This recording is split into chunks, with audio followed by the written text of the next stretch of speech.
Hi. So China has just banned cryptocurrencies in all its forms, including transactions, including foreign transactions for its citizens. We've had the mining before, we've had the other bans before, but this one is serious because if they catch citizens playing with cryptos, they can be prosecuted. So this is the real deal. I'm going to explain why I'm really worried about this spreading out throughout the world, and also what this actually means for the digital RMB currency that they're trying to push right now. But before we go into that, I just want to go through the exact details of what they announced. So I want to refer to BBC. China declares all cryptocurrencies transactions illegal. I'm going to go to my highlighted areas. Virtual currency-related business activities are illegal financial activities, the People's Bank of China said, warning it seriously endangers the safety of people's assets. Yes, protect the people, as it always is. The next part, trading cryptocurrencies has officially been banned in China since 2019. So that's not news, but has continued online through foreign exchanges. In May, China state institutions warned buyers they would have no protections for continuing to trade Bitcoin and other currencies online.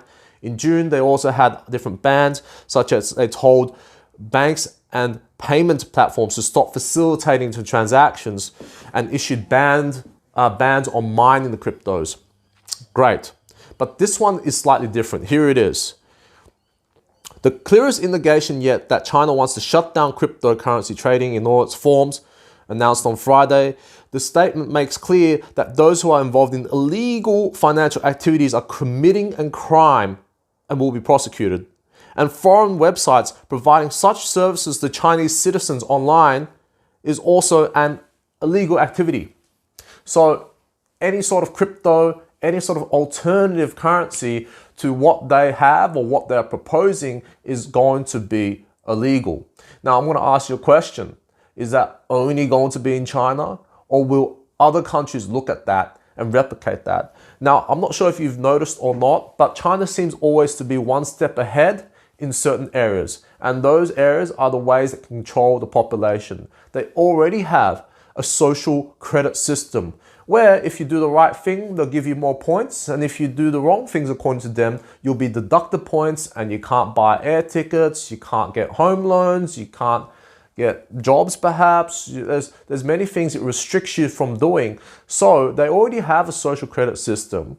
And now I'm going to go into a little bit more. They already have a digital RMB system. They're already piloting throughout China in certain areas. Also, I haven't mentioned that they have a health ID system, which requires you to check in to every shop, public transport. That health ID system is based on the medicine, the injection passport. That's already functional throughout the whole country. So you can't get on public transport, you can't go to shops without a valid health ID. Now, so without a health ID, you can't do anything. If you've got a low social credit score, you can't do anything. Now, what about this digital RMB, digital yuan? How do you opt out? Well, the logical idea would be Bitcoin or cryptocurrencies, but they're banning that now. So it's very clear it's not about saving the mining, the environmental issues with mining, because that uses a lot of electricity. It's not necessarily about that, though, right now there is electricity shortages in China, but it's not about that. It's about something else. Anyway, now I want to refer to I know this about what's happening in China, but I want to refer to a CNBC article that I've been just getting some information about. So my relatives in China have mentioned that in Shenzhen, there's some people with digital apps and they're getting 100 RMB, like $100 in Chinese currency, and it's just like a lottery ticket. And you get the app and you get 100 of those dollars, or is it 200? Something, I need to check up on that, but you get the idea. It's about $100. And they get to buy stuff. They can buy stuff on JD.com, which is like their Amazon, or they go to shops and they can scan it, the QR code, and they can just buy stuff with it. That has QR code to buy stuff has been around for many, many years. WeChat and Alipay have been using QR codes to buy things. So you could go to a street food vendor and they'll just have a poster on their cart and you just scan it and then you pay for, you know, I don't know, fishball sticks, which is quite common there.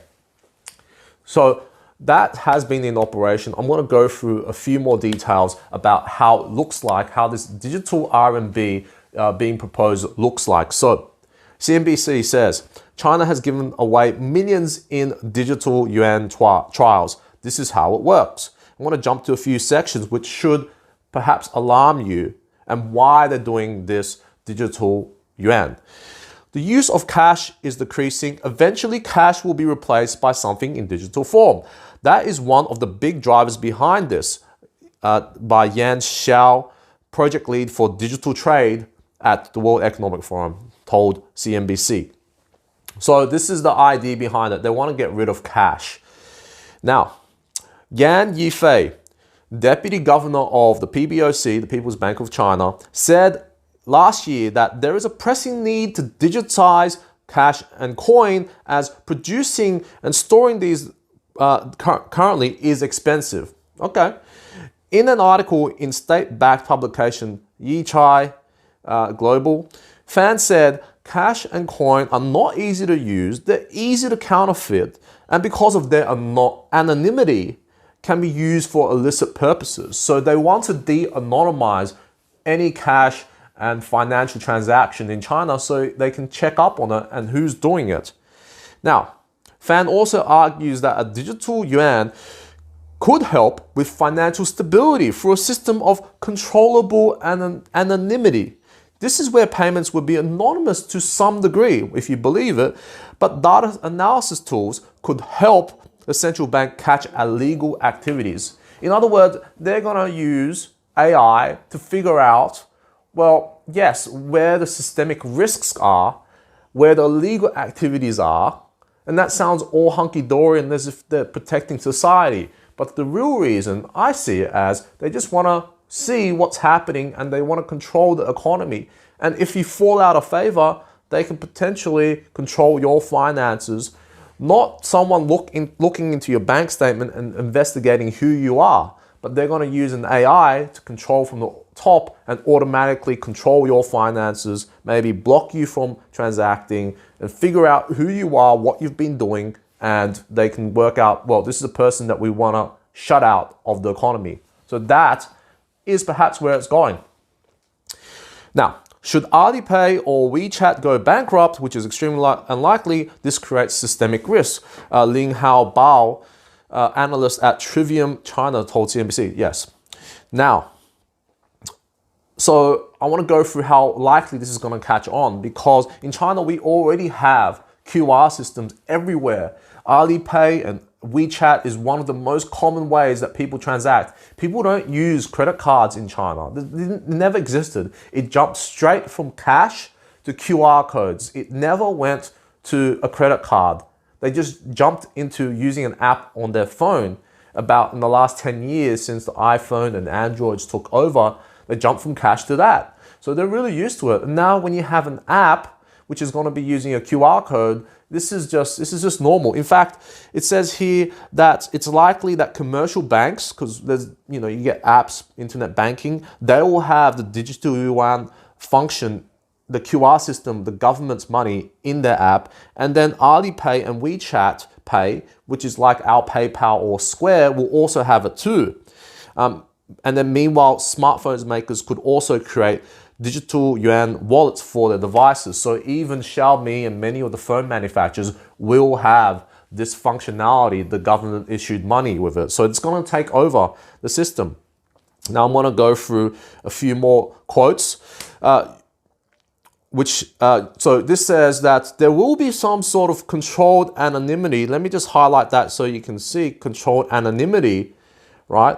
But users would have a loose coupling of accounts, meaning that their bank account may not necessarily be closely linked to the digital yuan. So it's still kind of separate from the digital yuan account. So you're kind of anonymized. Fantastic. So you have a digital yuan account and you put some money into it. They can't really track you. Very reassuring, very reassuring.